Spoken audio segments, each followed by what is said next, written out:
Panchayat season 4। शुरुआत में ही सचिव जी व उनकी मौसी की लड़की को दिखाया जाता है, जहां पर सचिव जी अपने मारपीट के केस से परेशान दिखाया जाता है तथा अपने भाई के सामान की पैकिंग कर रहे होते हैं। तभी गांव के उप प्रधान व विकास आकर उनसे मिलते हैं, वहां से उनकी विदाई की जाती है। दूसरी तरफ प्रधान को दिखाया जाता है जो कि मारपीट से उनके हाथ में चोट लग गई होती है। अपने केस की घटना से सचिव जी इतना परेशान होते हैं कि वो रात को उठ कर टहलते हैं और सो भी नहीं पाते। अतः अब वह प्रहलाद को फ़ोन करते हैं रात में और दारू पीने का प्लान करते हैं। दूसरी तरफ चंदन की वाइफ को दिखाया जाता है जो कि अपने पैसे का हिसाब किताब कर रही होती है। अब रात के 12 बजे पीने के बाद सचिव जी काफ़ी हल्ला करने लगते हैं और वह शोर विकास के घर तक जाता है, जिससे विकास भी रात को अब सचिव जी के पास आ जाता है और मिलकर दारू पीने लगते हैं। और दारू पीने के बाद सचिव जी बोलते हैं अब तो कैरियर खत्म ही हो गया है। तभी चप्पल लेकर वह बनराकस को मारने के लिए तैयार होते हैं, लेकिन प्रहलाद चा और विकास उन्हें ऐसा करने से रोक देते हैं। सचिव जी बोलते हैं अब बनराकस को इस नशे की हालत में सॉरी ही बोल देता हूँ। अब सॉरी बोलने से शायद बनराकस पिघल जाए और वह अपना केस वापस ले ले। अब सॉरी बोलने के लिए सचिव जी विकास बनराकस के घर पहुंच जाते हैं और रात को अंधेरे में वो सॉरी बोलते हैं। सॉरी सुनकर बनराकस अपने पत्नी के साथ अंदर जाता है और कुछ सोच समझकर 5 मिनट के बाद बाहर आता है और कहता है मुझे आपकी सॉरी से कोई मतलब नहीं, मैं आपका केस वापस ले लूँगा, लेकिन शर्त यह है कि जो केस मेरे ऊपर प्रधान जी लगाए हैं उनको भी वापस लेना होगा, तभी मैं केस वापस लूँगा।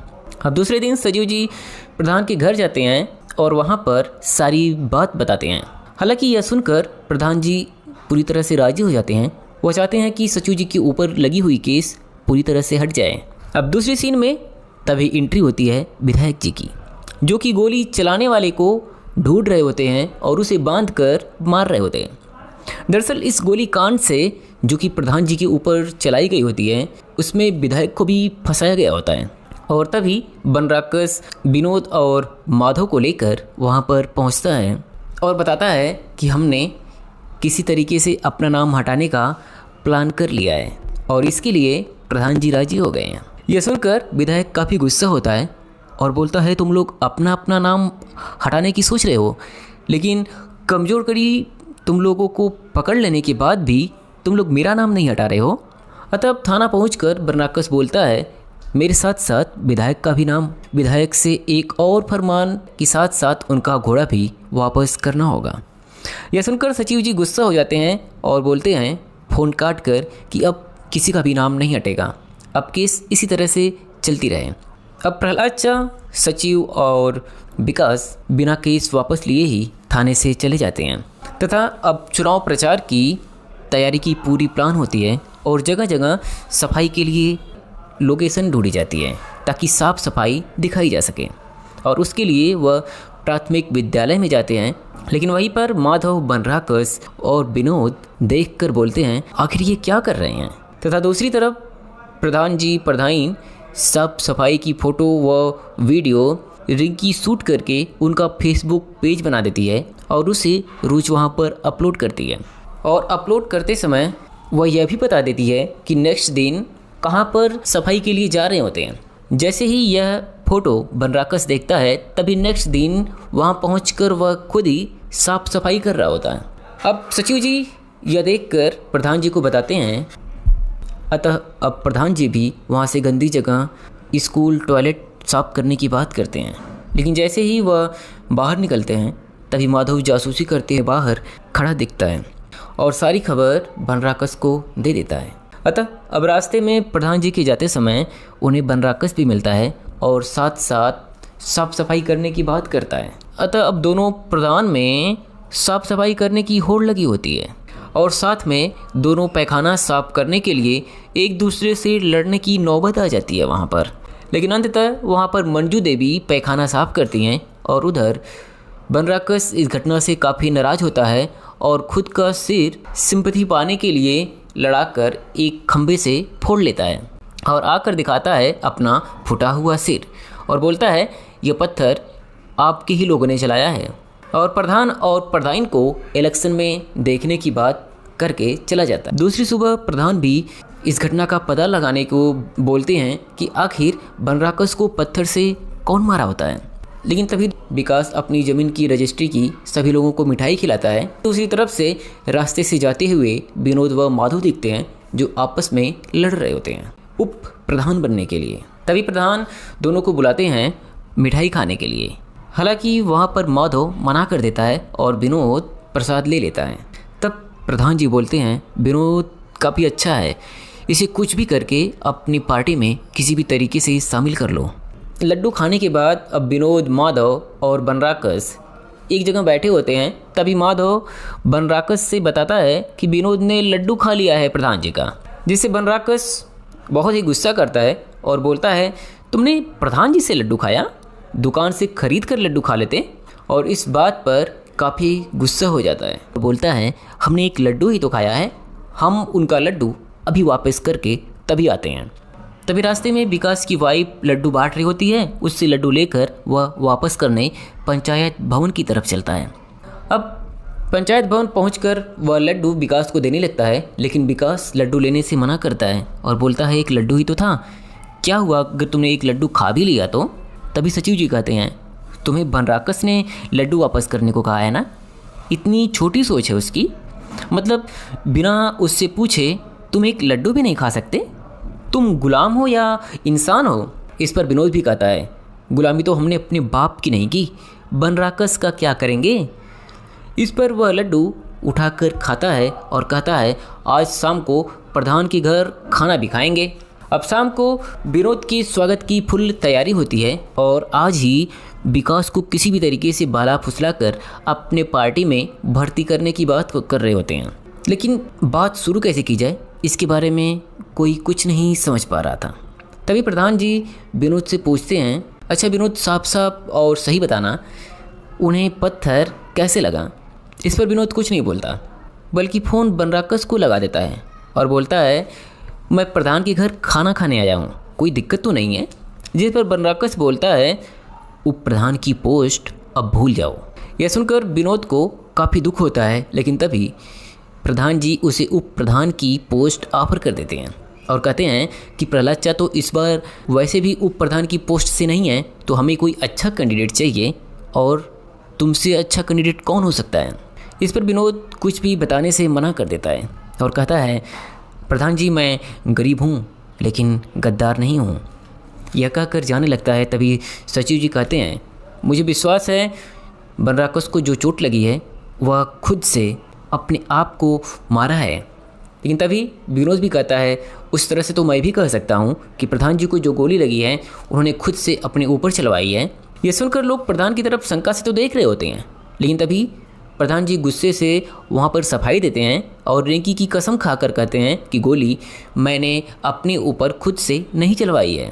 अब सुबह होती है, बनराकस, माधव, विनोद मिलते हैं। हालांकि बनराकस विकास से खुश होता है क्योंकि उसने वचन का मान रखा होता है और कुछ भी बताता नहीं है। तभी बनराकस विकास से पूछता है, यह लड्डू बट क्यों रहा था? तब विनोद बताता है, विकास ने मेन रोड पर ज़मीन लिखाई है। यह सुनकर बनराकस के कान खड़े हो जाते हैं। अब यह खबर सुनने के बाद दूसरे दिन सुबह सुबह ही विनोद, बनराकस और माधव विधायक जी से मिलने पहुंच जाते हैं, जहां विधायक जी फिर से किसी को पीट रहे होते हैं। तभी बनराकस को पीटने को कहते हैं, जिस पर माधव बेल्ट लेकर उस शख्स को काफ़ी पीटता है। लेकिन तभी ज़मीन खरीदने की जानकारी विधायक जी को बताता है और बोलता है, इससे कुछ फ़ायदा होगा, और अगर कुछ फ़ायदा होता है तो प्लीज़ नॉमिनेशन से पहले कुछ ऐसा करिए जिससे मज़ा आ जाए। अब दूसरी सुबह विकास, प्रहलाद चा तथा सचिव जी नॉमिनेशन के लिए तैयारियां कर रहे होते हैं। उधर दूसरी तरफ प्रधान जी अपने बालों को कलर, डेंटिंग, पेंटिंग सबकी तैयारी कर रहे होते हैं। और तभी पड़ती है एंटी करप्शन की रेड। यह सब करके दूसरी तरफ बनराकस ग्रामीणों को उनके खिलाफ भड़काता है और कहता है, देखिए किस तरह से 2 नंबर का पैसा कमाए हैं, इसीलिए तो एंटी करप्शन वालों की रेड पड़ी है।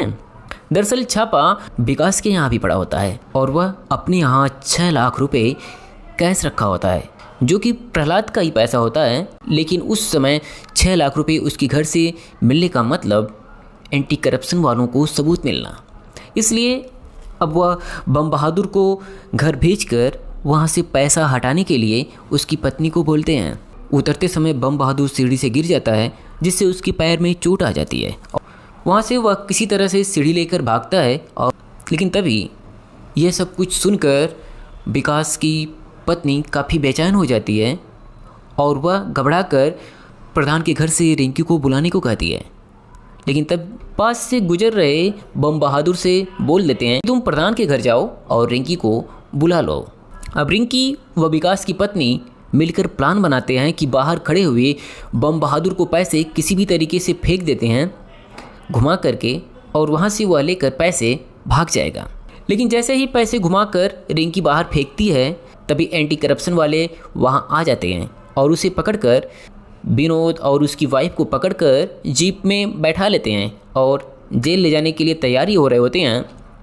तभी प्रधान, सचिव जी और प्रहलाद आकर गाड़ी के सामने खड़े हो जाते हैं और गाड़ी को जाने से रोकते हैं और दोनों पक्षों में खींचातानी शुरू होती है। लेकिन तभी एक अफसर आता है और उस एंटी करप्शन वाले साहब को बोलता है कि विधायक का चाटना बंद करो, क्योंकि विधायक अब भूतपूर्व विधायक हो चुके हैं। और उस अफसर को एक जोरदार थप्पड़ भी मारता है और उसे पैसे वापस करने को बोलता है। अब पैसा वापस कर वह एंटी करप्शन वाला अफसर वहाँ पर सॉरी भी बोलता है और कहता है, मुझे पता नहीं था आपका सोर्स इतने ऊपर तक है, और वहाँ से चला जाता है।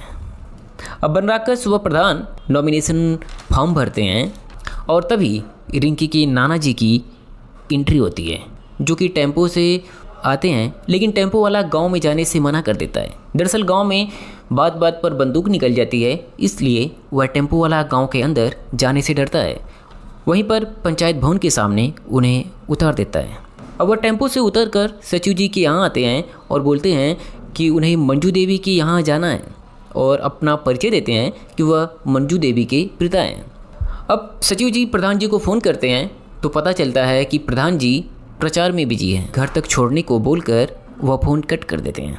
अब सचिव जी रिंकी के नाना के साथ उसके घर तक जाते हैं, पैदल जाते हैं, क्योंकि गाड़ी पर बैठने से रिंकी के नाना को डर लगता है। साइकिल पर बैठाकर उन्हें किसी तरह से छोड़ते हैं। तब सचिव जी रिंकी से बताते हैं, दरअसल आपके नाना जी कुछ ज़्यादा ही ज्ञान दे रहे थे, तुम्हें निष्पक्ष रहना चाहिए, नालियाँ गंदी हैं।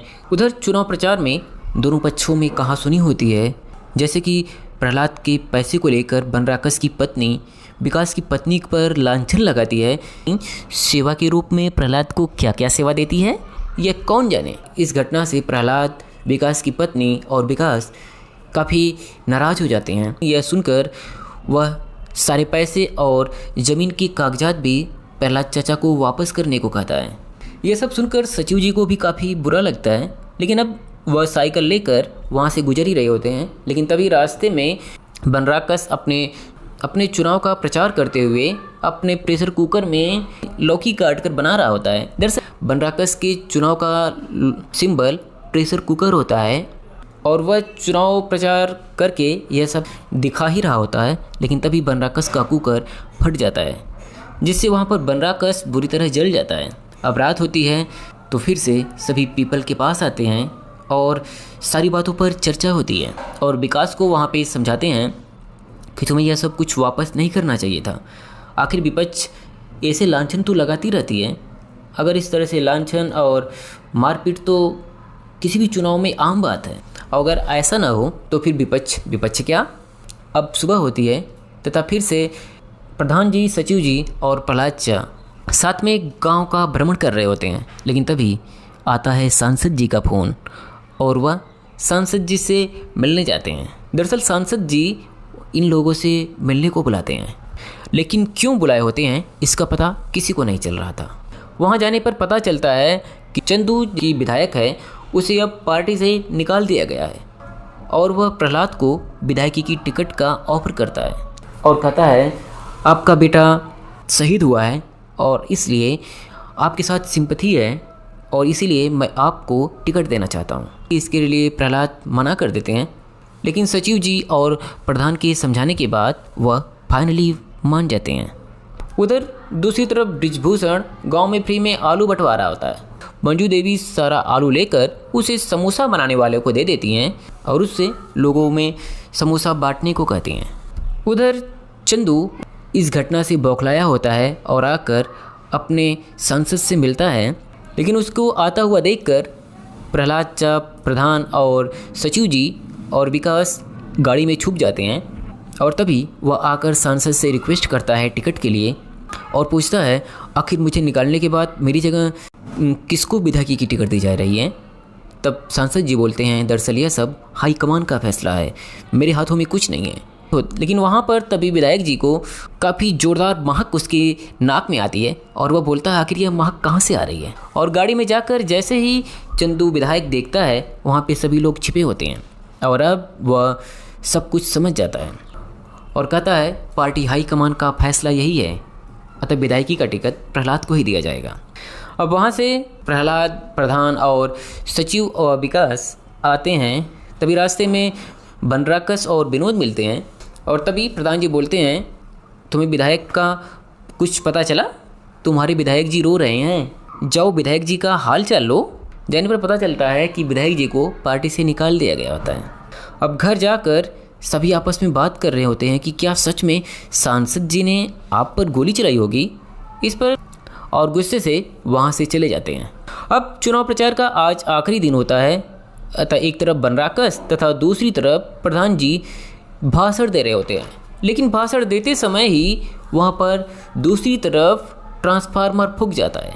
अतः यह सबसे बड़ी समस्या यह होती है कि बिजली को कैसे लाया जाए, क्योंकि पिछली बार जब ट्रांसफार्मर फूंका था तो पूरे 1 हफ्ते लगे थे, लेकिन इस बार चुनाव का माहौल है और 2 दिन में चुनाव होने वाला है। अतः किसी भी तरीके से अब जल्द से जल्द यह सही करनी होगी।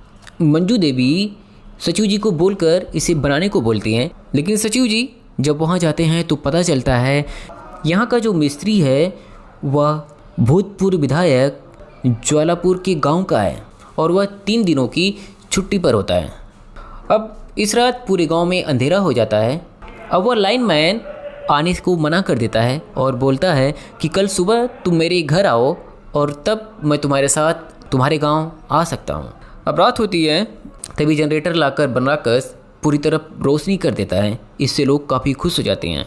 यह देखकर प्रधान भी दूसरी सुबह जनरेटर लेकर आ जाते हैं और खुद प्रधान जी बोलते हैं कि वह खुद ज्वालापुर जाएंगे और मिस्त्री लेकर आएंगे वहाँ से।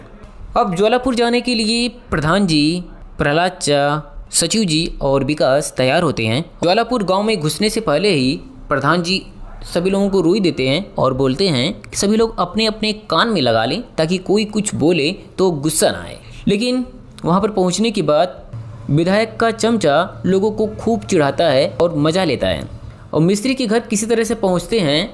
तब पता चलता है कि मिस्त्री भी जाने से मना कर देता है और तभी विधायक जी के आदमी आते हैं और वहाँ पर अच्छे से सचिव जी की कुटाई होती है। अब यह सब बात गांव में आकर जैसे ही प्रधान जी बता रहे होते हैं, राकस आता है और कहता है मिस्त्री कहाँ है, नहीं ला पाए ना, और अब हम लाएंगे मिस्त्री। बिना किसी लड़ाई के वहाँ से मिस्त्री लेकर आ जाता है और ट्रांसफार्मर को बनवा देता है। अब सुबह होती है और शुरू होती है वोटिंग। उधर अब सचिव जी का आज रिजल्ट भी आने वाला होता है, अतः सचिव जी आज काफ़ी घबराए होते हैं। अपना रिजल्ट देखने के लिए वह रिंकी को फ़ोन करके बोलते हैं कि वह उनका रिजल्ट देखकर उन्हें बता दे। लेकिन तभी पंचायत भवन में बीएड के साथ आते हैं विकास, प्रहलाद और प्रधान जी और कहते हैं अब तो पार्टी आज होगी। लेकिन तब सचिव जी बोलते हैं पहले रिजल्ट आ जाने दीजिए। और तभी रिंकी का फ़ोन आता है और बताती है आपका हो गया। अब यह सुनकर सचिव जी काफ़ी खुश होते हैं और वहाँ पर पार्टी होती है। सचिव के रिजल्ट निकलने के दूसरे ही दिन प्रधान का भी रिजल्ट निकलना होता है। उधर रिंकी सचिव के साथ घूम रहे होते हैं। तभी रिंकी पूछती है आपका हो गया है, अगर मेरी मम्मी चुनाव हार गई तो आप रहेंगे या चले जाएंगे। इस पर सचिव जी बोलते हैं मम्मी के हारने के बाद रिजाइन मार कर चला जाऊंगा, फिर यहाँ रहने का क्या ही मतलब है। जिस पर रिंकी नाराज़ हो जाती है और वहाँ से चली जाती है और एक दुकान पर जाकर कचौड़ी पैक करने को बोलती है। लेकिन तभी वहीं पर भूतपूर्व विधायक चंदू की बेटी भी आ जाती है और उससे वही कचौड़ी पैक करने को बोलती है। अब दोनों में जीत हो जाती है क्योंकि वही दोनों कचौड़ी अब दोनों को चाहिए होती है। इस बात का पता प्रधान जी को भी लगता है और उधर विधायक जी को भी लगता है। अब दोनों अपने अपने आदमी भेजते हैं। प्रधान जी सचिव जी को बोलते हैं कि जाइए मामले को शांति से निपटा कर रिंकी को लेकर आइए।